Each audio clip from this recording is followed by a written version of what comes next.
On l'a vu ce matin, hein, la question du virage domiciliaire et même la notion du domicile peuvent être abordées de bien des manières, notamment lorsque l'on considère que l'EHPAD ou la résidence autonomie entrent dans cette catégorie. Vous le savez, de nombreux établissements aspirent à être reconnus comme de vrais domiciles, mais pour une grande partie des Français, on aimerait plutôt vieillir dans le fameux domicile historique. Alors je parle sous le contrôle de Julie Soustre, le fameux domicile historique, voilà, celui qu'on a toujours habité. Alors est-ce qu'on va vers le tout domicile dans les années à venir? Est-ce que cette dynamique du domicile à tout prix, elle a un sens? Pour nous en dire plus, je suis donc ravi d'accueillir Jean-Philippe Vinquant, président du Haut Conseil de la famille, de l'enfance et de l'âge. On peut l'applaudir et l'écouter. Bonjour à tous et toutes. Merci, cher Antoine Jambon. Merci beaucoup à la FNADEPA, son président et ses équipes, de me donner l'occasion de venir échanger avec vous, parce qu'au-delà des points qui peuvent être mis en avant à partir des travaux du Conseil de l'âge, c'est occasions d'échanges directs qui sont très précieuses et que j'apprécie beaucoup, un endroit où je suis beaucoup venu pour parler dans la position qui était celle de Benjamin Voisin tout à l'heure. Je le dis avec beaucoup d'humilité, c'est beaucoup plus facile d'observer, de commenter, de proposer des orientations, y compris avec un conseil de l'âge qui a une représentation diverse et les avis ne sont pas toujours totalement consensuels, que de mettre en œuvre ces dispositifs dans un système qui est très complexe et où il y a un jeu d'acteurs et de dispositifs à articuler qui est particulièrement subtil, et on voit que toute réforme, même étayée sur une bonne inspiration ou sur des finalités qui sont partagées, dans la mise en œuvre concrète, rencontre de nombreux obstacles. Alors pour répondre à votre question, il est clair que la politique française en matière d'accompagnement des personnes âgées a évolué progressivement vers une priorisation du domicile, comme en témoigne une succession de plans, de lois. La loi d'adaptation de la société au vieillissement était très tournée vers le domicile, de nouveaux dispositifs qu'il est demandé de déployer, de nouveaux soutiens, y compris financiers, sur tel ou tel aspect des accompagnements, et que lors de la précédente mandature, on a pu parler de virage domiciliaire ou de tournant domiciliaire. En réalité, il n'y a pas de virage à faire. Le fait du domicile est extrêmement prégnant dans le mode de vie des personnes seniors, des personnes âgées et vieillissantes, et d'une certaine façon, même le plan Solidarité Grand Âge décidé dans les années 2005-2006 était déjà un plan qui contenait un volet domicile. Et donc, comme cela a été dit dans la salle ce matin, ça fait 20 ans d'une certaine façon qu'il y a cette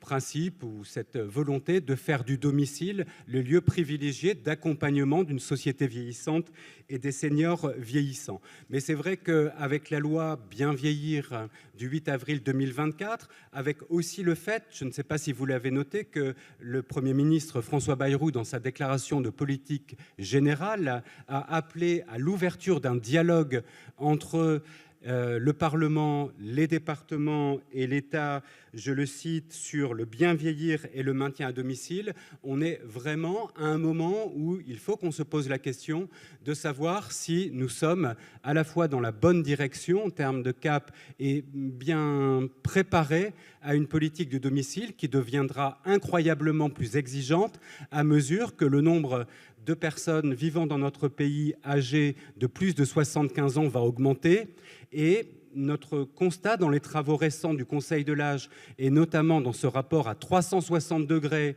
sur la politique du domicile, où nous avons regardé les seniors à tout âge, nous avons appelé ce rapport « Bien vivre et vieillir dans l'autonomie à domicile ». D'abord, on a de très belles années à la retraite où les questions de limitation, de perte d'autonomie ne se poseront que pour une minorité de personnes âgées et de seniors. Et il faut bien concevoir une politique de la vie autour et à partir du domicile qui concerne tous les 60 ans et plus, ou les 65 ans et plus, si on veut se mettre maintenant à l'âge où la transition entre la période d'activité et la retraite, effectivement, est achevée pour une grande partie, effectivement, des personnes âgées, de regarder si ça fonctionne bien actuellement et là où le bas blesse, le cas échéant, mesurer aussi les progrès faits et se projeter, effectivement, dans un futur où le nombre de plus de 75 ans va doubler dans notre pays d'ici à 2050, il n'y a rien de plus sûr que la démographie passée. Toutes les personnes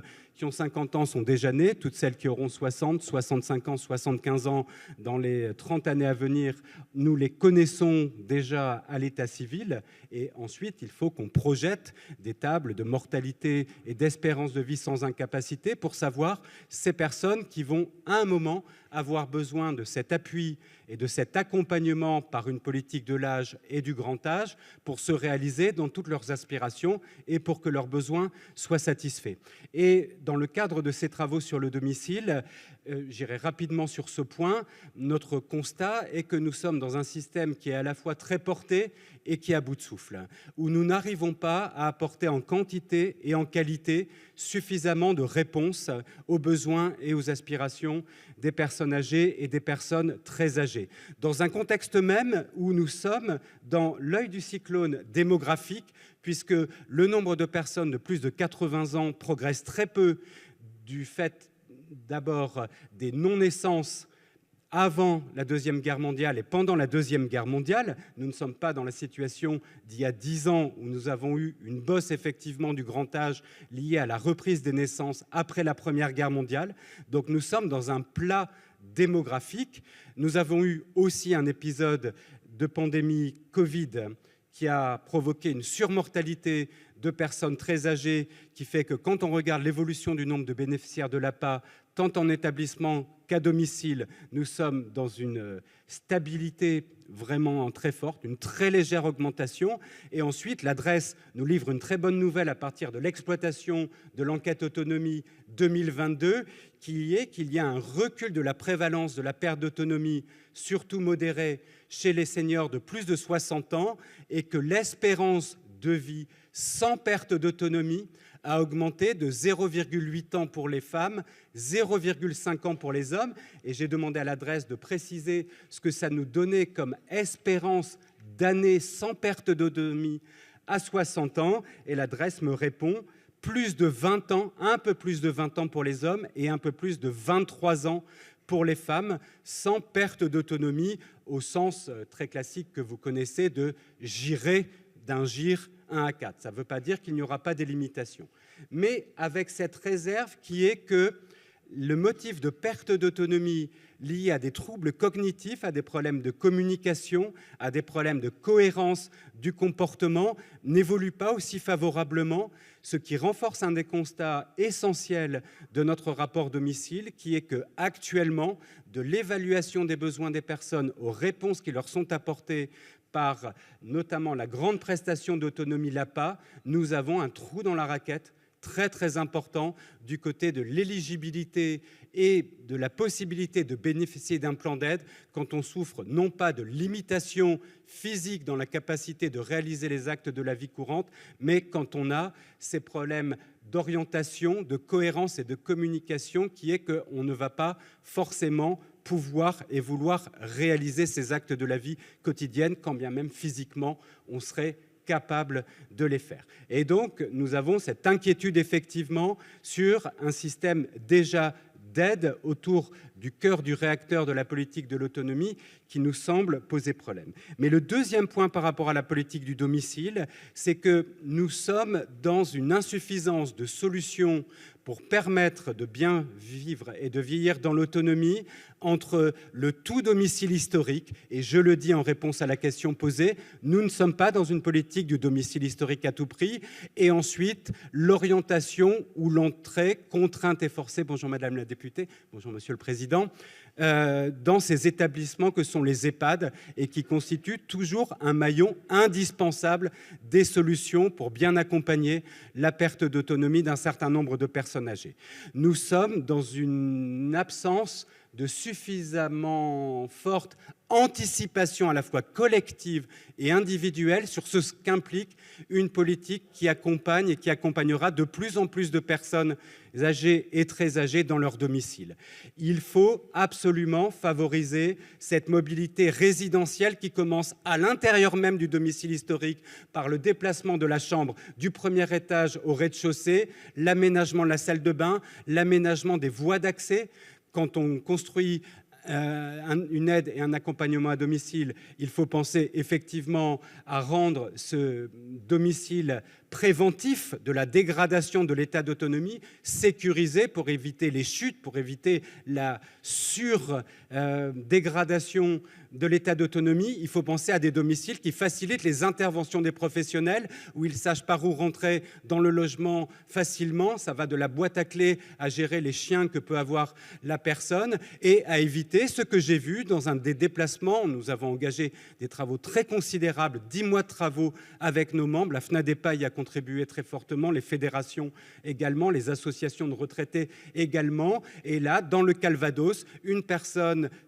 âgée, une femme âgée, qui retrouvait son domicile avec beaucoup de bonheur après un épisode, une chute, un épisode hospitalier et de réadaptation très long. Et les questions qui se posaient, c'est par où entre l'aide à domicile et dans quelle pièce elle va intervenir pour les soins et l'aide à l'autonomie de cette personne. Eh bien, on avait posé un lit médicalisé dans une cuisine qui devenait la pièce à vivre alors qu'il y avait d'autres pièces. Ce domicile n'était pas du tout adapté à un cadre sécure de vie pour la personne et totalement inadapté à l'intervention de tous les professionnels qui allaient se succéder au domicile tout au long de la journée ou de la semaine pour faire en sorte que son projet qui était réel de vie à domicile, elle était seule, elle s'en moquait, elle était très contente d'être seule. Maintenant, j'ai plus de mari, j'ai plus d'enfants sur mon dos toute la journée, mais son projet n'avait aucune consistance dans l'état de son domicile et de son accompagnement. Et donc, nous avons dit que le domicile historique, le plus longtemps possible, garder ce cadre de vie familier, de voisinage, de proximité avec des services, des activités, d'attachement à une commune, à un territoire où on a vieilli, ou alors on s'est installé au moment de la retraite en mobilité choisie. D'une certaine façon, c'était très important, mais qu'après, il fallait avoir un éventail et une palette de solutions résidentielles autres que le domicile historique pour faire en sorte de trouver une solution appropriée à chacune des situations et de permettre aux personnes d'anticiper le plus tôt possible, dans 15 ans, dans 20 ans, si je ne peux plus monter un escalier, qu'est-ce que je dois faire sur mon domicile ou vers quel type de résidence, de logement adapté je dois me tourner. Donc, adapter très fortement les domiciles, c'est absolument indispensable dans le parc privé, dans le parc social, par quelqu'un qui s'est beaucoup investi sur ces sujets. 20% des locataires du parc social ont plus de 60 ans. Le parc HLM, il s'est construit dans les années et peuplé dans les années 60 et 70. Il y a des sujets aussi dans le logement social à régler. Et ensuite, il faut absolument faire en sorte que toutes ces offres nouvelles qui se sont développées, qui ont été aussi un peu moralisées et revues dans la loi d'adaptation de la société au vieillissement, les différents types de résidences, puissent effectivement venir contribuer beaucoup plus fortement à offrir un choix, une liberté de choix accessible financièrement et sur les territoires. Or, nous avons une offre de résidence autonomie qui est en difficulté actuellement, avec un taux d'occupation médiocre, un vieillissement du bâti qui est fort, une animation de la vie commune et une prévention de la dégradation de l'autonomie des personnes qui sont encore insuffisante malgré les efforts qui ont été faits, le forfait prévention, notamment post-loi d'adaptation de la société au vieillissement. Nous avons un segment de l'offre, les résidences services seniors, qui est très ciblé sur certains types de seniors, sur certains territoires, et très souvent l'occasion d'une bonne affaire immobilière, d'une certaine façon. On construit, c'est du foncier, on développe, mais qui, derrière, y compris en termes d'occupation, d'équilibre économique, ont des difficultés. Et après, nous avons cet objet très, très important, très intéressant, qui est l'habitat accompagné, partagé, inclusif, bref, happy, suite au rapport de Denis Piveteau et de Jacques Wolfron, qui se développe, mais qui ne concerne que 9000 seniors estampillés, effectivement, logement ou habitat API. Et là, il y a effectivement derrière quelque chose qui ne se développe pas assez vite pour pouvoir constituer un segment important, visible, identifié de réponse à cette situation de personnes pour lesquelles non seulement le domicile historique ne sera pas forcément adapté et sécure pour vieillir dans l'autonomie, mais sera aussi un domicile où l'isolement, notamment à l'occasion du veuvage, de la séparation, l'isolement du centre-bourg, l'isolement des facilités, quand les problèmes de mobilité apparaissent, sera un obstacle aussi au lien social et pourra produire aussi de l'isolement et de la mort sociale contre lequel il faut absolument lutter parce que tous les chiffres nous montrent une proportion importante de seniors qui ont très très peu d'interactions sociales, alors que les seniors, c'est notre enquête d'opinion sur l'agisme qui l'a montré, souhaitent côtoyer d'autres seniors, d'autres générations, d'autres acteurs de la vie sociale, culturelle que simplement leurs pairs et ces professionnels qui viennent les aider et les accompagner à domicile. Et là, j'attire l'attention sur un axe que nous avons mis en avant dans notre volonté de pousser la société française à se projeter dans cet avenir d'une France vieillissante avec une plus forte proportion de seniors. Nous disons il faut une loi de programmation pour quantifier les besoins des personnes, regarder ce que nous devons construire en termes de solutions résidentielles et en termes de niveau d'accompagnement, de nombre de professionnels pour les accompagner. Tout ça s'anticipe, rien n'est plus prévisible. Encore une fois, au delta près de l'évolution de la mortalité, de la prévalence de la perte d'autonomie, mais ce sont des phénomènes qui sont assez inertes quand même, sauf Covid, qui ne varie pas quand même très fortement d'une année sur l'autre. Et derrière, il faut que l'ensemble des acteurs publics et privés aient cette visibilité sur le souhaitable que nous voulons construire ensemble pour une société qui inclut les seniors, toujours en fonction de leurs ressources et de leur autonomie, très autonomes dans le début de l'âge de la retraite et plus, d'une certaine façon, ayant plus vocation à être accompagnés effectivement à mesure que leur autonomie se dégrade. Je vais vous dire, en préparant cette intervention, j'ai relu notre rapport Bien vivre et vieillir dans l'autonomie à domicile à l'aune en fait d'une approche qui est et si nous essayons de tirer parti de ces trois grandes transitions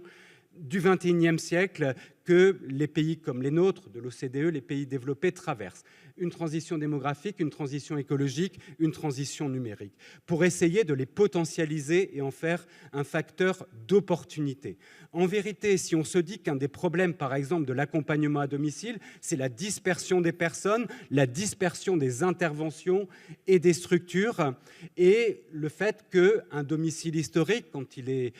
petit, quand il est inadapté, va être un cadre d'accompagnement aussi difficile pour tous ceux qui interviennent et doivent se coordonner. Pourquoi ne pas mettre beaucoup plus l'accent, et ça fait aussi sens en termes de politique d'aménagement du territoire, sur la reconquête de certains points du territoire par les seniors, tous ces bourgs-centres, toutes ces périphéries parfois de villes moyennes qui sont un peu désertées par les actifs dans un contexte de dénatalité. Et si globalement nous investissions tous ensemble, y compris avec les collectivités territoriales, pour venir remettre des habitants dans ces bourgs-centres ou dans ces petites périphéries de villes moyennes, de faire en sorte d'avoir par des colocations, par de l'habitat partagé, on peut créer des villages Alzheimer sous forme associative, il y a des offres aussi du secteur privé comme AGEVI, que nous avons cité dans notre rapport, Clariane Corian étant membre du Conseil de l'âge, ils nous l'ont présenté, où on crée des habitats regroupés sous forme de colocation, moins exigeantes en termes de projets collectifs que certains habitats inclusifs pour personnes en situation de handicap. Tous les seniors n'ont pas envie d'avoir une vie sociale de 8h30 du matin à 18h30, mais ils peuvent être contents d'habiter effectivement en petite communauté. On les cite souvent sous le nom aussi de béguinage. Ça offre la possibilité effectivement de leur offrir ces interactions sociales, de relocaliser de l'habitat à proximité des communautés, dans ce rayon des 300 à 500 mètres qui permet à pied de retrouver un contact direct avec les commerces, les services, les loisirs, la culture, les clubs pour seniors ou d'autres activités intergénérationnelles. Et ça offre un point de fixation aussi pour les professionnels qui est qu'on ne perd plus ces 15% de temps financé, pas toujours financé à hauteur des heures passées sur la route, des professionnels, on limite l'usure, on offre des journées moins pénibles, on fidélise aussi un groupe de professionnels avec une petite communauté d'habitants et de résidents qui sont toujours les mêmes, on se connaît, on connaît les habitudes de chacun. Donc, essayer d'avoir une vision où aussi passer moins de temps sur les routes dans des voitures qui ne sont pas encore électriques en flotte parce que ça pose des problèmes de recharge. Et je sais que les salariés des SAD n'aiment pas trop les véhicules véhicule électrique et préfèrent qu'on leur fournisse un véhicule essence ou diesel pour se déplacer au domicile des personnes, ben voilà, c'est aussi plus sobre sur un plan énergétique. Et aussi tirer parti de la transition numérique. Nous avons maintenant une maturité sur toutes les solutions de télésurveillance, faisant intervenir aussi l'intelligence artificielle qui permettent d'éviter le déplacement individuel d'une personne dans une voiture pour une levée de doute, juste pour savoir si la personne ne répond pas parce qu'elle est tombée, parce que son téléphone, elle ne le recharge plus, elle n'a plus son chargeur, ou elle a saturé ses codes PIN, etc. Vous avez vu sur le salon des exposants de multiples solutions qui permettent effectivement de mobiliser l'intelligence artificielle plutôt que l'intervention humaine, toujours en appui, comme l'a dit Benjamin Voisin, évidemment, de la décision humaine, une aide à la décision et une aide aussi à l'économie de moyens. Donc,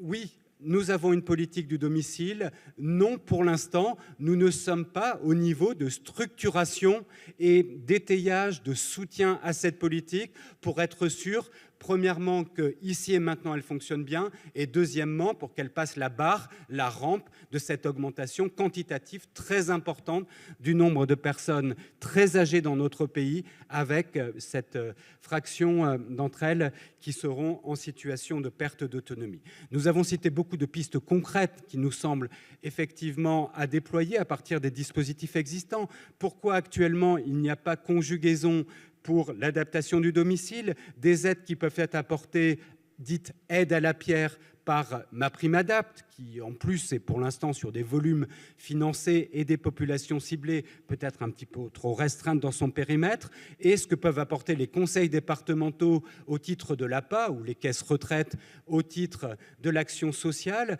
de ce que peuvent apporter les conférences des financeurs de la prévention de la perte d'autonomie. On a l'impression que chacun intervient dans sa compétence et son couloir sans avoir cette vision globale de tout ce qu'il faut apporter pour faire en sorte que le domicile soit vraiment non seulement sécurisant, mais aussi capacitant pour la personne et pour les professionnels qui y passent. Cet éparpillement est très français, on le retrouve dans beaucoup de champs de l'action publique. Cet éclatement des centres de décision fait qu'il est difficile aussi pour les acteurs de se repérer. On en a eu encore le témoignage ce matin, qui est qu'on a l'impression qu'à partir de socles nationaux, il peut y avoir 101 nuances, je ne sais pas si c'est de gris, mais en tout cas de positionnement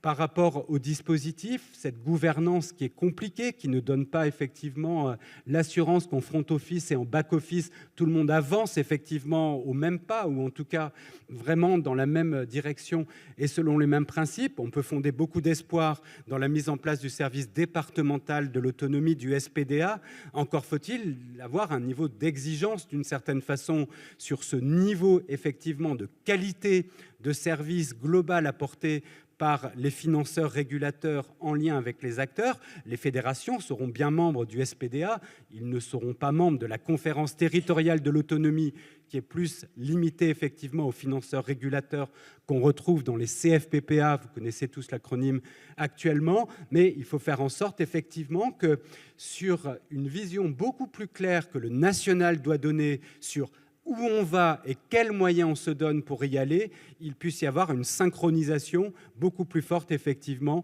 de l'action des acteurs publics et privés sur le territoire. C'est en tout cas ce que nous appelons de notre vœu, et nous pensons pour cela que cet exercice loi de programmation est très important, effectivement, pour dessiner cette autre rive vers laquelle nous voulons aller et pour laquelle la difficulté principale, c'est de jeter les ponts, de construire les bons ponts pour y aller. C'est pour ça que nous plaidons sur une politique du domicile, oui, mais pas à tout prix le domicile historique, et elle aura aussi un prix à payer pour qu'elle soit vraiment qualitative et qu'elle soit construite effectivement sur le bon niveau d'intervention et la bonne projection de l'ensemble des acteurs, y compris de la sphère du logement, du cadre de vie, de l'urbanisme et des mobilités, pour qu'elle ne soit pas une vaine promesse et pour qu'elle puisse vraiment accompagner cette aspiration profonde de la société de ne pas avoir un déracinement ou plusieurs déracinements au fur et à mesure où l'on vieillit.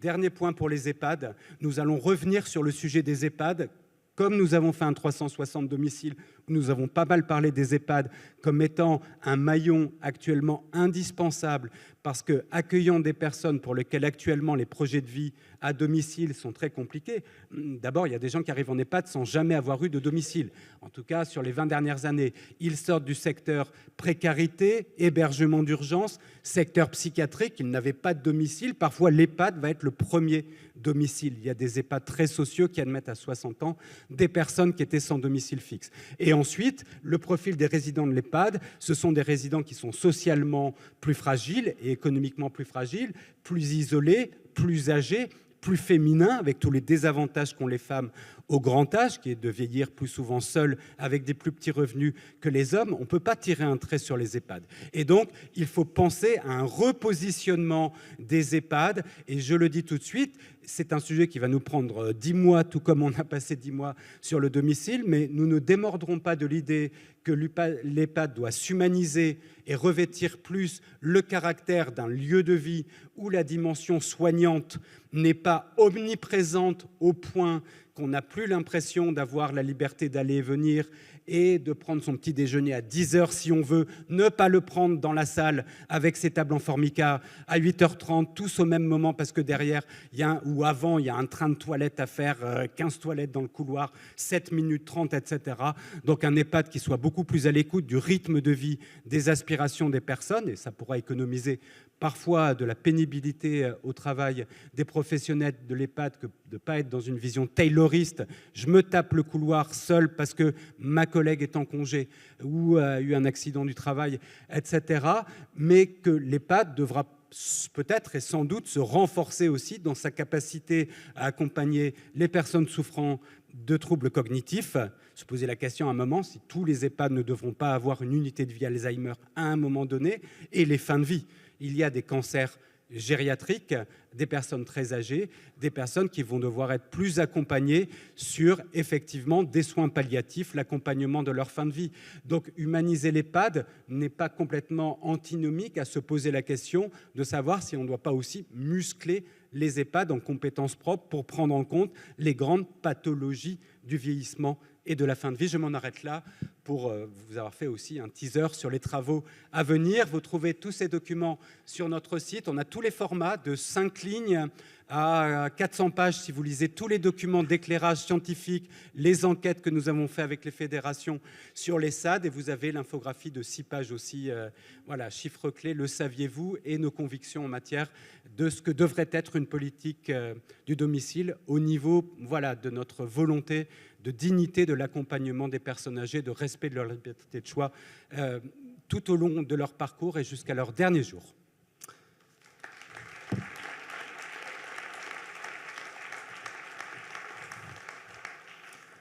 Alors, merci beaucoup pour cet exposé très, très détaillé où on peut effectivement aller beaucoup, beaucoup plus loin en allant sur le site du... Voilà, il y a la version 3 heures, mais voilà. Est-ce que vous auriez des questions par rapport à tout ce qui a été exposé là, madame? Alors, attendez, on va attendre que vous ayez le micro parce qu'on ne vous entend pas du tout. Le micro arrive.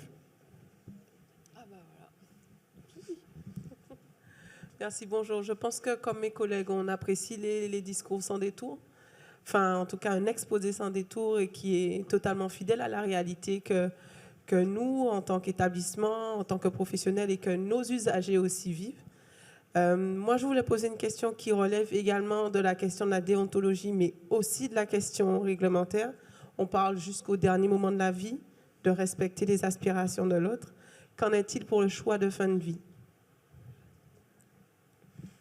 Alors, c'est un sujet que nous n'avons pas traité et nous n'avons pas été saisis au niveau du Conseil de l'âge. Le Conseil de la CNSA a eu effectivement un travail approfondi sur les conditions déontologiques d'accompagnement de la fin de vie et aussi cette question de savoir si on doit accompagner par une aide médicale voilà, le souhait de certaines personnes, voilà, de mourir et de ne pas prolonger une existence qu'elles considèrent comme trop empêchée par les limitations, la maladie. Donc, je ne vous répondrai pas en fait sur la base de positions qui ont été prises par le Conseil de l'âge. Mais je suis quand même, moi, dans l'idée que revenir effectivement du côté du législateur sur ce qui avait été discuté en première lecture et sur les points notamment qui ont été très, très âprement débattus sur est-ce que cette aide médicale à mourir, elle doit être réservée en cas de maladie incurable avec un pronostic vital à très court terme, très pessimiste, ou est-ce qu'elle doit s'étendre effectivement à des personnes atteintes de maladies neurodégénératives comme la maladie d'Alzheimer. Je pense que les membres du Conseil de l'âge seraient d'une très très grande prudence dans l'idée de rendre accessible une aide à mourir pour des personnes souffrant de troubles cognitifs qui ne mettent pas d'une certaine façon en péril leur espérance de vie à court terme. Donc, je réserve juste ma position sur ce sujet du côté Conseil de l'âge à ce que nous revenions sur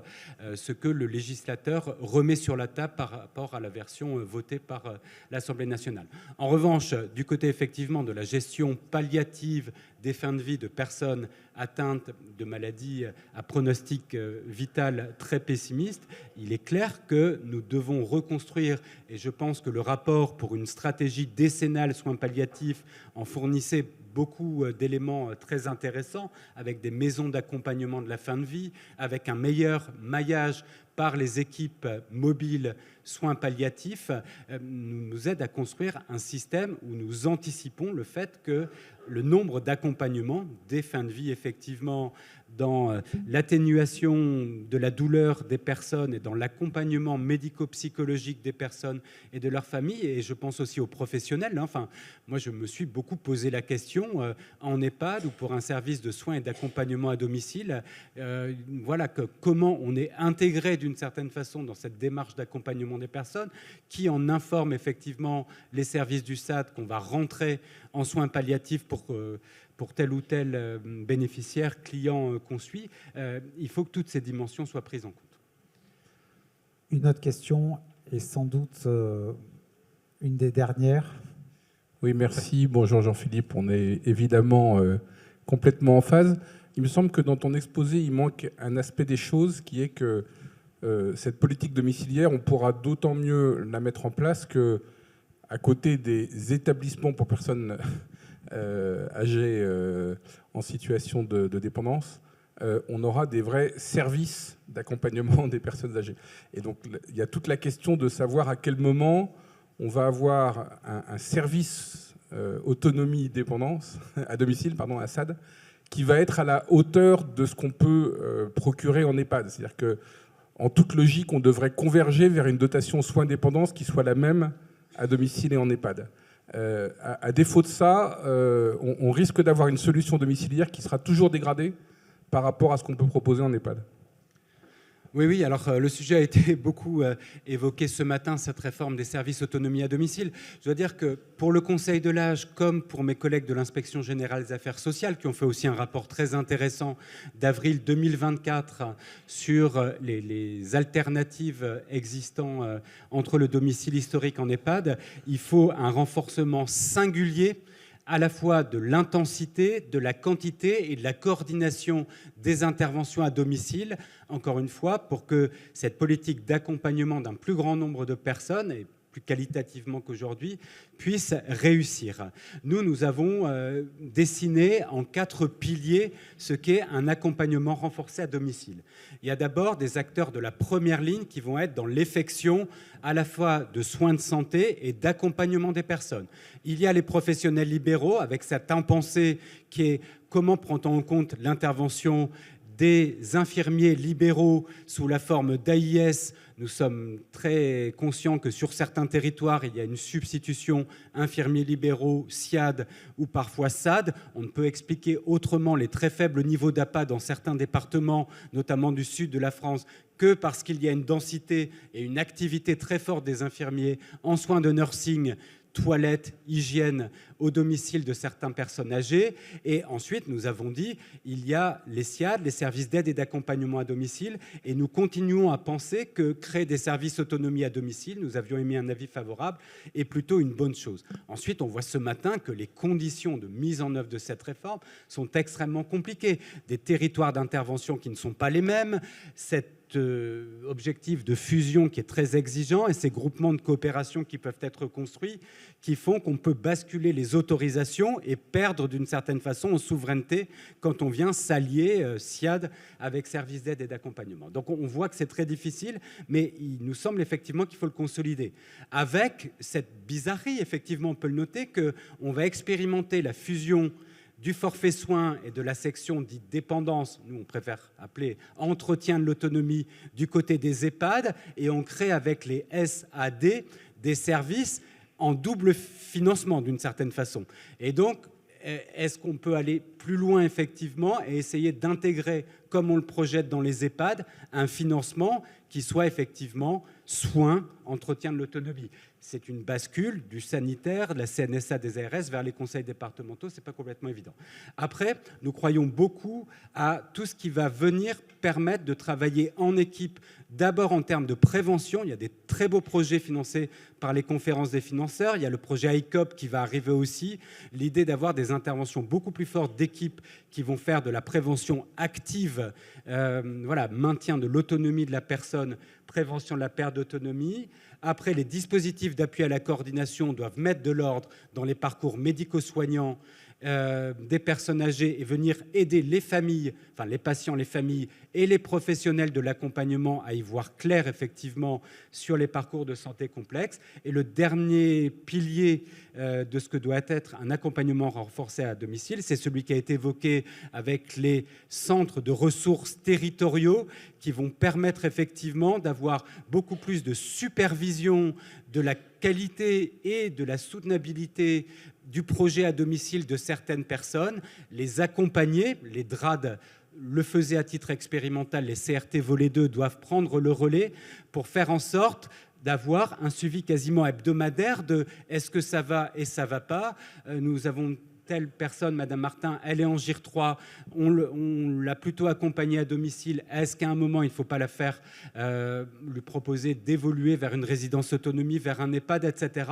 Parce que ce que nous avons vu, c'est qu'il y a très peu de suivi quand même de l'effectivité de la solution et du plan d'aide qui a été mis en place. Les SAD donnent pas mal de retours aux conseils départementaux qui n'ont pas toujours le temps de les exploiter. Les réévaluations de son situation sont quand même très épisodiques. On est quand même dans un système où il n'y a personne qui a juste un écran ou un tableau de bord et qui tous les 6 mois se dit voilà, je sais pas, j'ai 150 personnes en GIR 1 à domicile dans mon département, est-ce que ça tient la route? Est-ce que ça se passe bien? Que me dit le SAD sur le truc? Que me dit le médecin traitant? Qu'en pense la famille? Et on pense que les CRT sont un peu les prototypes un peu d'une vraie attention